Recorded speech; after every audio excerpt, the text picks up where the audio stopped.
Hi guys, welcome to the hidden world of dentistry. My name is Kevin, I'm a dentist in Chicago, and I'm about to show you a margin elevation, crown lengthening and root canal on tooth number 31. When I first started out, learning through others was one of the best ways I knew how to improve my skills, so I hope some of you find this useful. Also, this video is captured as I work, and my field of view is slightly bigger than what the camera can capture. So I apologize for anything that may be out of focus or off screen. All right, let's jump right in. Great, so we're starting with the crown lengthening portion of the procedure first. We definitely want to clean out as much of the decay as we can, and then we switch to these burrs. They're called gingy burrs. They go in the same handpiece. You use it without water, and they are able to cut and cauterize the gum tissue very well. So I use that to just access the margin of the tooth. Nice.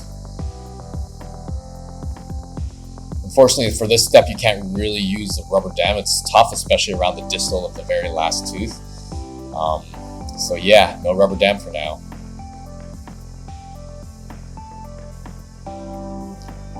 Perfect. You see that we're cleaning this portion of the tooth really carefully. We're checking for any residual decay by poking it and see if there's any stick. We clean out anything else that may have decay left over. Yep, that corner right there. And then yeah, we're gonna put one of my favorite things, the Teflon tape in there. Packing it is definitely not my favorite thing. It can be quite an exercise in patience here. But once we get it in, usually it's nice. There's a nice feeling of accomplishment there. Yeah. You can see I'm having a little bit of difficulty here. It's not easy. Come on, let's do it. All right, the first one seems to be in. Let's put another one in for good measure. Why not challenge ourselves? Let's do it. All right, beautiful.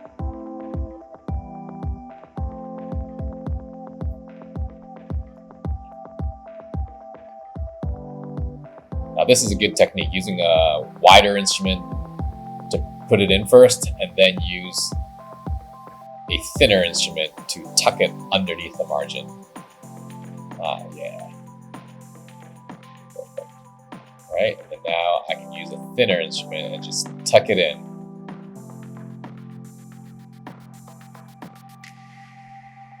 Keep everything nice and dry. All right, you see everything is tucked in, and actually we did a very good job. Everything looks really nice and dry here.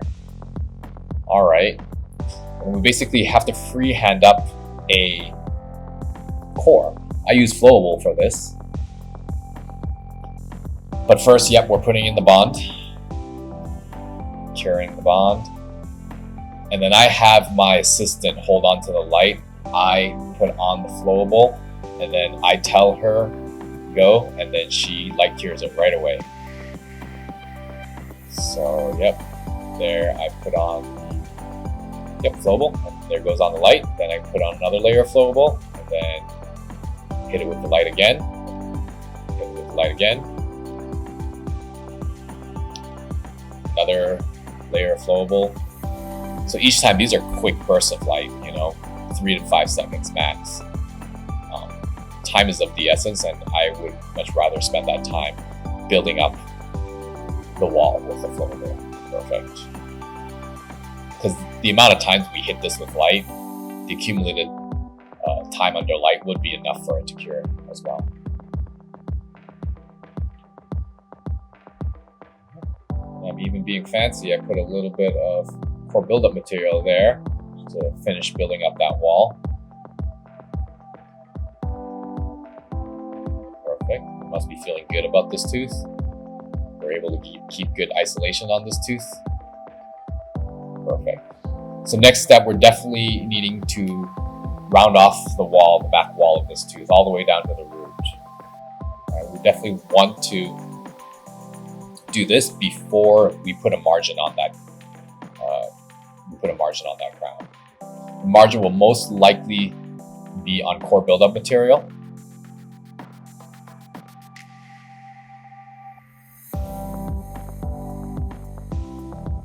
Perfect. So we're on to the next step of doing the root canal for this tooth. Yep, so we expose the pulp chamber, give it a little bit more anesthesia to make sure everything is nice and numbed up, and then we go back in with the endo zebra just to open it up. Yep. Don't forget to clean as we go. Now we can use the orifice opener just to flare out everything, make sure everything is nice and wide. So when we use our hand files, it's as straight line access as possible. Hand files measuring the length with the apex locator. More rinsing, more cleaning.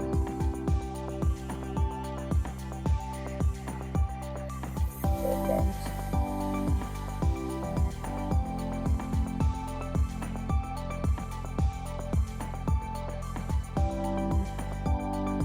Perfect, and none we can do to the rotary. Start with the white.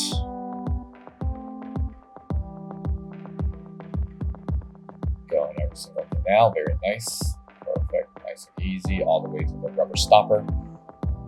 Clean, then on to the next. Perfect, it's a little hard. All right, then we go up in sequence. I think we missed the shot of the yellow one going in, but that definitely did go in. We just had the red go in, and then now we have the blue go in.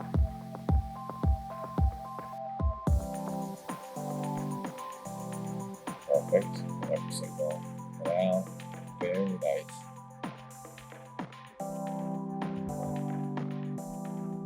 That might have been the green going in the distal. Yep, there's the green going in the distal. Very nice. As you notice, we always rinse as we go. Taking final measurements here with our hand file. Make sure we reconfirm our lengths are correct. We do that for every single file. Every single canal.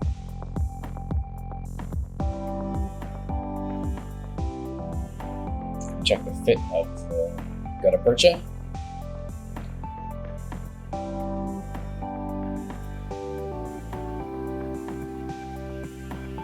Perfect.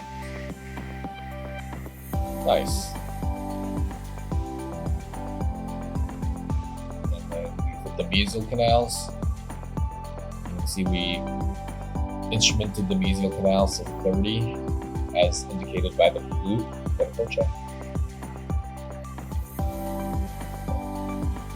So everything looks good. We do some final rinse with some EDTA, some NaOCl, then we dry it off.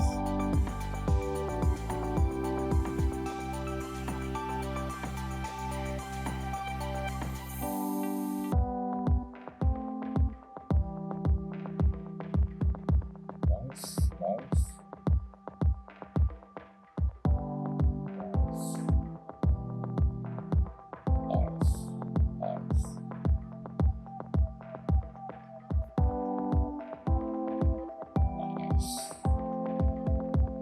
Perfect. All right, in goes the sealer. I love this thin tip.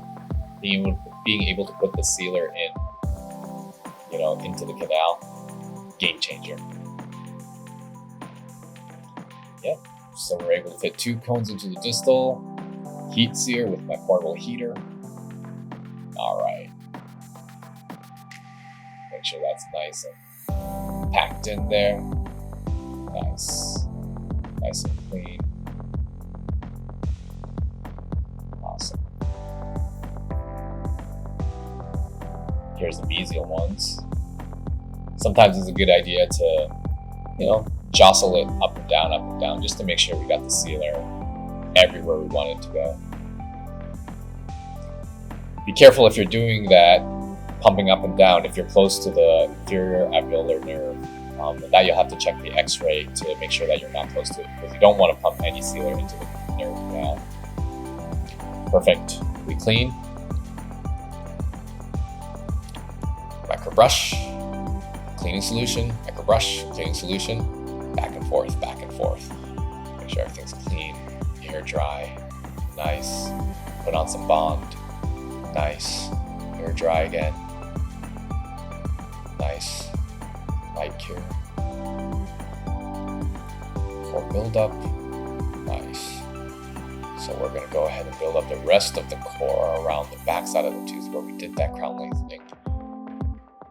Nice.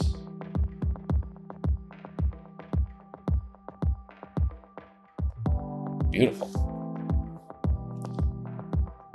All right, onto the crown prep. Once again, I start with occlusal reduction. Take the tooth shorter first, make the tooth shorter first. Then it makes the rest of your prep easier.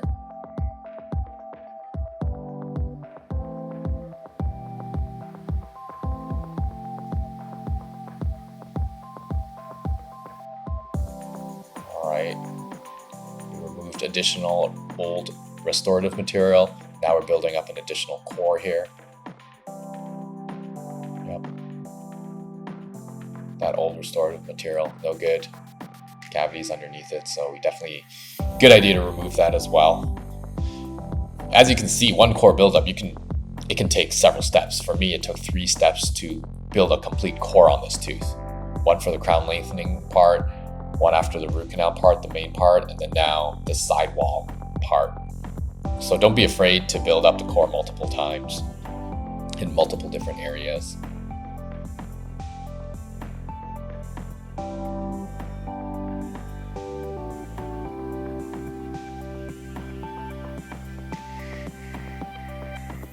Nice. Okay, crown prep done.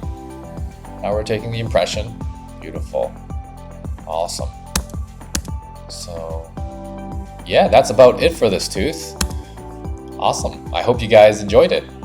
On to the next. Cheers.